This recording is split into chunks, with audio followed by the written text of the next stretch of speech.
Use the quadratic formula to solve the equations. For any quadratic equation in ax squared plus bx plus c equals 0 format, now you won't always have a b or a c. You will have to have an a value because x squared is mandatory for quadratic equations.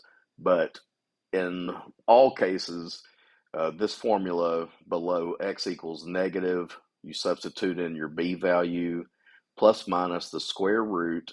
Under here, you'll recognize b squared minus 4 times a times c as the discriminant.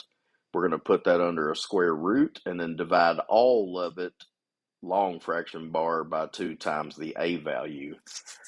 If your equation happens to be missing an x term or a constant, then your b or c will be 0.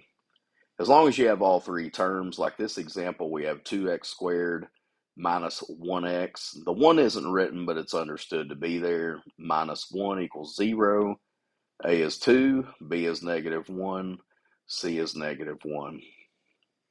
So carefully plugging in those three numerical values into the quadratic formula that you have at the top right, you have negative 1 plus minus square root. Under here, I've got the discriminant highlighted. That's b squared minus 4 times a times c, all over 2 times a. So that's 2 times 2. Two negatives back to back, that's a positive 1 plus or minus. Your discriminant is 9, all over 4. Square root of 9 is 3. And then when you use your plus minus sign separately, 1 plus 3 is 4, divided by 4 is 1. Then use your minus sign. 1 minus 3 is negative 2, divided by 4 is negative half. So the two answers to this quadratic equation are 1 and negative half.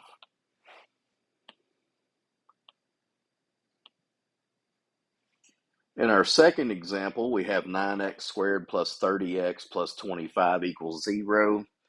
This one is in proper format to go right to the quadratic formula.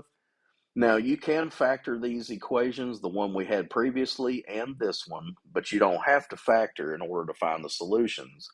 That's what's nice about the quadratic formula. So a is 9, b is 30, c is 25, minus b plus or minus b squared minus 4 times a times c. Feel free to use the calculator to calculate the discriminant. You'll find that you wind up with a total of 0 under the square root. Our previous discriminant was 9, and when your discriminant is positive, you have two real solutions. If your discriminant comes out 0, you only have one solution. Why is that? Because square root of 0 is 0, so it takes out the plus minus. All you're left with is negative 30 over 18, which reduces to negative 5/3. That's the only solution to that equation.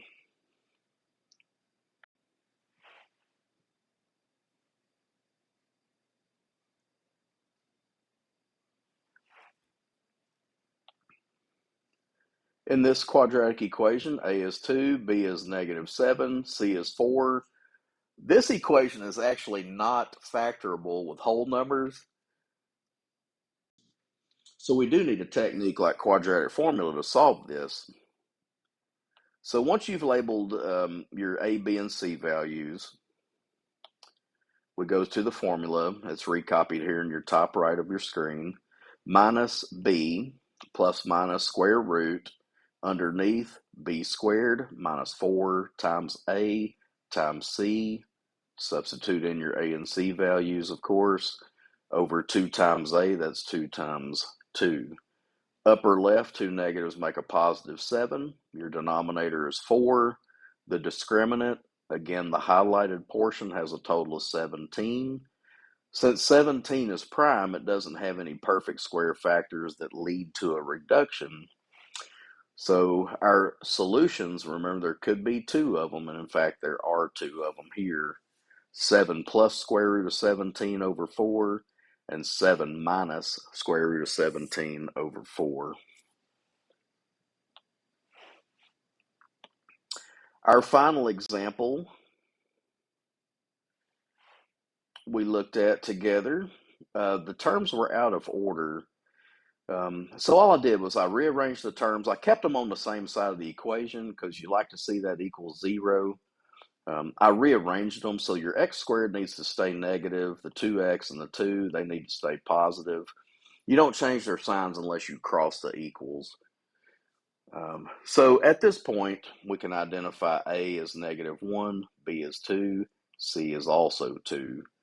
Negative B plus or minus square root B squared minus 4 times A times C all over 2 times A. One negative just gives you a negative number. So we have -2 in the upper left, -2 in the denominator. Square root of our discriminant is 12. 4 plus 8, that's 12. 12 does have a perfect square factor. Up here in the light blue, since 12 can be written as 4 times 3, you can reduce that radical to 2 square root of 3. The upper right, I have rewritten square root of 12 as its reduced form.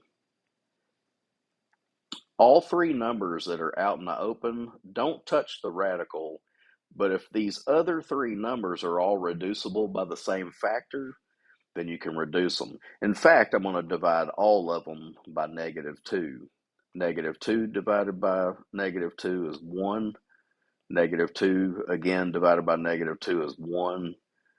2, since it's positive and -2, dividing by a negative, you'll still have a positive and a -1. Denominators of 1 and coefficients of 1 you don't have to write. So finally, we can write this as 1 plus minus square root of 3.